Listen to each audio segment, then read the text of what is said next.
Bismillahirrahmanirrahim. Assalamualaikum warahmatullahi wabarakatuh. Bismillahirrahmanirrahim. Bersyukur kepada Allah dengan mengucapkan Alhamdulillahirabbil alamin. Bersolawat kepada Rasulullah dengan mengucapkan Allahumma sholli ala Sayyidina Muhammad wa ala ali Sayyidina Muhammad. Alhamdulillahirabbil alamin. Kita masih berjumpa kembali walaupun di dalam sosial media, dan itu merupakan media alat bagi kita untuk kita bisa menjalin tali silaturahim, sehingga kita membangun ukhuwah Islamiyah yang semakin baik ke depannya, dan semoga hidup kita diberkahi oleh Allah Subhanahu wa taala di dunia dan juga di akhirat. Amin ya rabbal alamin.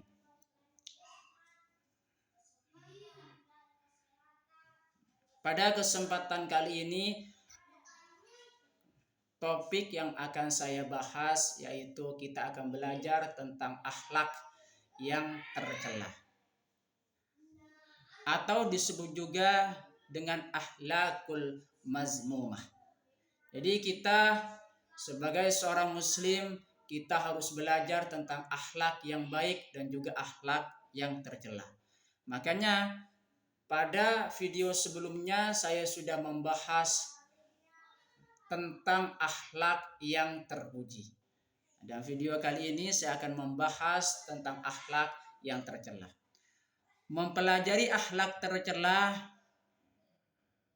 akhlakul mazmumah adalah memahami dan menyadari sifat-sifat buruk yang harus dihindari dalam Islam.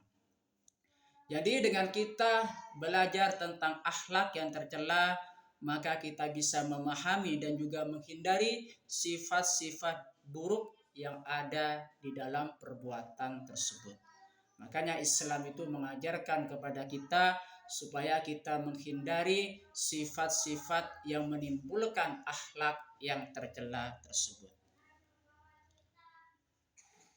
Ini adalah bagian penting dari pendidikan akhlak untuk membentuk pribadi yang lebih baik. Kita belajar tentang akhlak tentunya dengan tujuan kita bisa mengetahui dan juga kita bisa memperbaiki perilaku kita dalam kehidupan sehari-hari, sehingga perbuatan kita bisa tercipta yang namanya perbuatan yang baik, dan juga kita menghindari hal-hal yang bersifat buruk, yaitu perbuatan yang buruk yang termasuk kepada akhlak yang tercela. Berikut adalah beberapa contoh akhlak tercela. Contoh dari akhlak tercela yang pertama yaitu adalah buruk sangka atau suuzon. Berpikir negatif tentang orang lain tanpa dasar yang kuat. Jadi buruk sangka itu memang sangat dilarang di dalam Islam, karena berpikir itu berpikir negatif. Berpikir negatif tentang orang lain bisa membahayakan orang lain dan juga khususnya diri kita. Oleh sebab itu maka kita harus menghindari yang namanya buruk sangka atau suuzon kepada orang lain. Contoh akhlak tercela yang kedua yaitu ghibah, membicarakan keburukan orang lain saat orang tersebut tidak hadir. Jadi ghibah itu memang sangat dilarang di dalam Islam. Karena mengapa di situ? Karena kita tidak boleh membicarakan keburukan orang lain, dan itu bisa apa? Merugikan terhadap orang lain dan juga diri kita, dan menimbulkan yang namanya perpecahan, dan juga apa itu menimbulkan yang namanya kesalahpahaman nanti jika misalkan berghibah ya. Oleh sebab itu maka kita harus menghindari yang namanya sikap ghibah. Itu apa di situ? Membicarakan keburukan orang lain saat orang lain tersebut tidak hadir. Contoh akhlak tercela yang ketiga yaitu fitnah, menyebarkan berita bohong atau gosip yang merugikan orang lain. Makanya di situ kita harus menghindari perbuatan-perbuatan fitnah tersebut. Karena fitnah itu lebih kejam dari pembunuhan. Makanya di dalam fitnah itu menyebarkan berita bohong, menyebarkan berita hoax yang belum tentu kepastiannya benar. Makanya kita diajarkan di dalam Islam jangan pernah melakukan fitnah terhadap orang lain. Makanya di situ fitnah termasuk kepada contoh akhlak tercela. Contoh akhlak tercela yang selanjutnya yaitu riya. Riya melakukan perbuatan baik untuk pamer atau dilihat orang lain. Jadi perbuatan riya itu memang sangat tidak diperbolehkan di dalam Islam. Karena mengapa? Di situ perbuatan riya bisa mengurangi pahala kita dalam melakukan perbuatan baik. Makanya di situ sangat tidak diperbolehkan kita melakukan sesuatu karena ada unsur riya. Itu apa? Di situ ingin dilihat orang, ingin dipuji orang karena sudah berbuat baik, dan juga ingin pamer terhadap orang lain, sedangkan kepameran tersebut ingin dipuji atau dilihat oleh orang lain. Makanya di situ termasuk kepada riya. Riya adalah contoh akhlak yang tercela. Contoh akhlak tercela yang selanjutnya yaitu ujub, merasa kagum atau bangga terhadap diri sendiri secara berlebihan. Jadi sifat ujub itu merasa kagum terhadap diri kita sendiri, merasa bangga terhadap diri kita sendiri, baik dari segi memiliki materi maupun imateri, baik dari segi memiliki ilmu yang tinggi. Makanya di situ tidak diperbolehkan, dan ujub termasuk kepada akhlak yang tercela. Merasa kagum atau bangga terhadap diri sendiri. Contoh akhlak tercela yang selanjutnya hasad atau dengki. Hasad itu merupakan penyakit hati yang harus kita bersihkan. Merasa tidak senang melihat orang lain bahagia atau sukses. Jadi kalau misalkan ada seseorang yang melihat orang lain, kesuksesan orang lain, dan dia tidak suka terhadap keberhasilan orang lain, maka itu termasuk kepada hasad, dengki, dan itu termasuk kepada penyakit hati. Makanya itu bisa dibersihkan. Bagaimana cara membersihkan hati dari penyakit-penyakit hati? Maka dengan cara meningkatkan ibadah kita kepada Allah Subhanahu wa taala. Makanya hasad itu termasuk kepada akhlak yang tercela. Contoh akhlak tercela yang selanjutnya sombong, takabur, merasa lebih tinggi atau penting dari orang lain.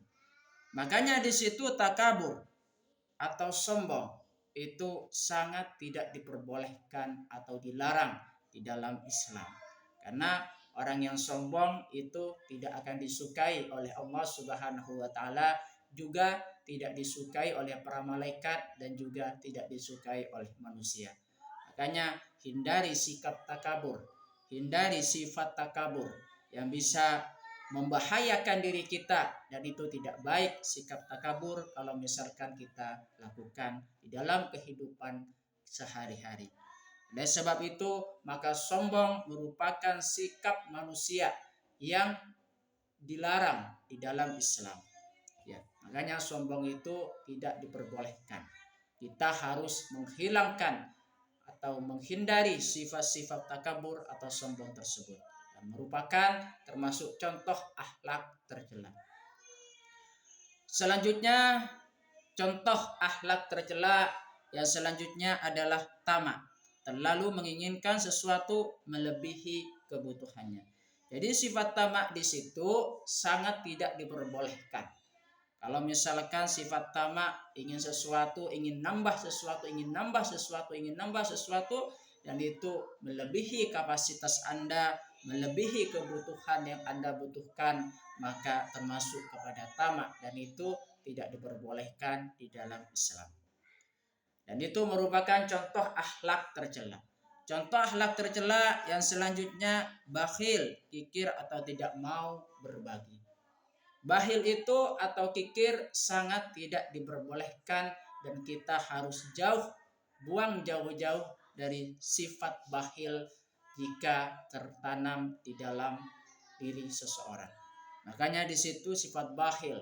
Bakhil itu dekat dengan neraka, jauh dari surga. Makanya tidak ada untungnya memiliki sifat sikap bakhil, kikir atau tidak mau berbagi.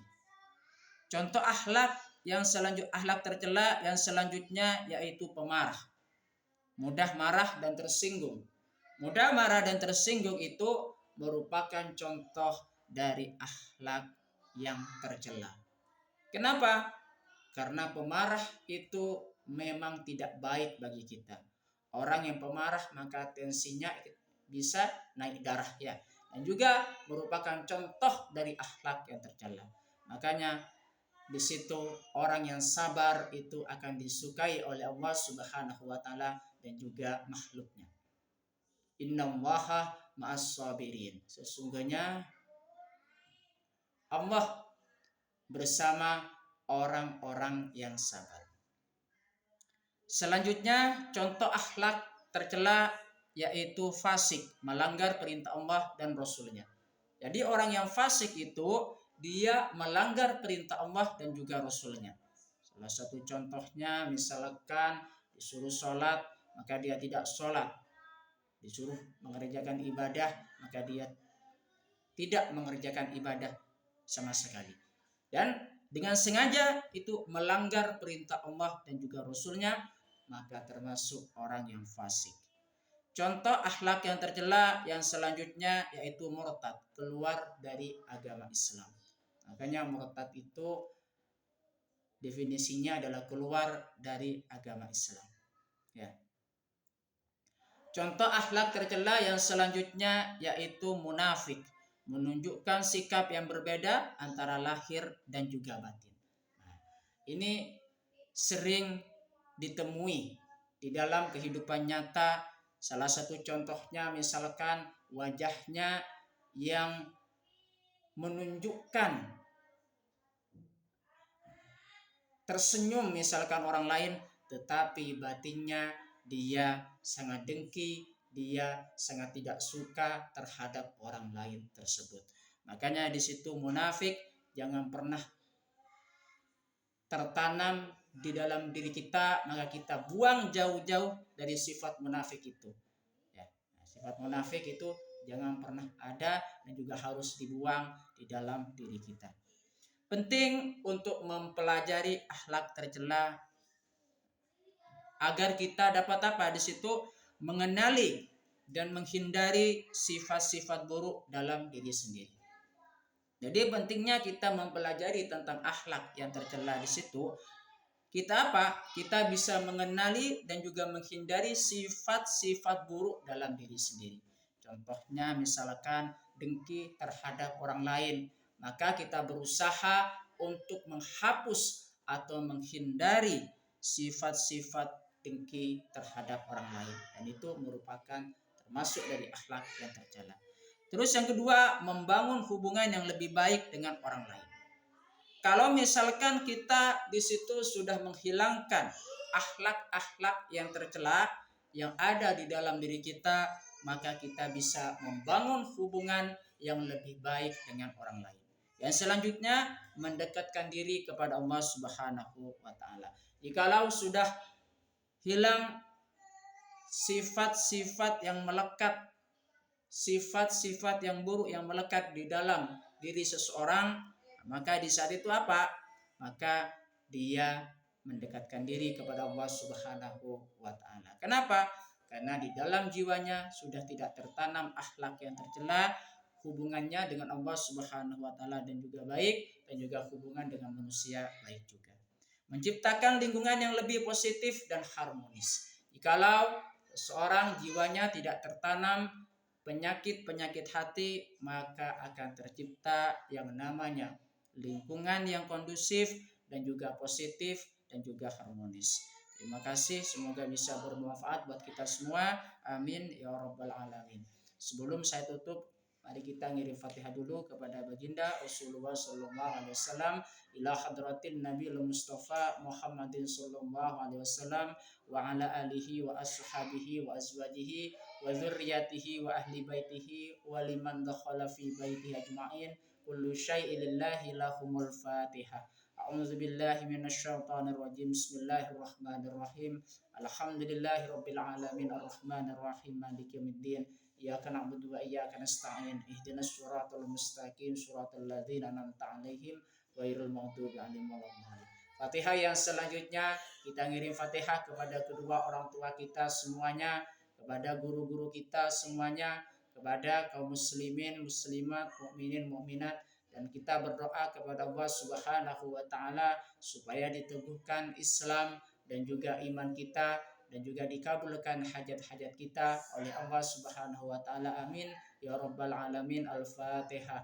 A'udzubillahi minasyaitonirrajim. Bismillahirrahmanirrahim.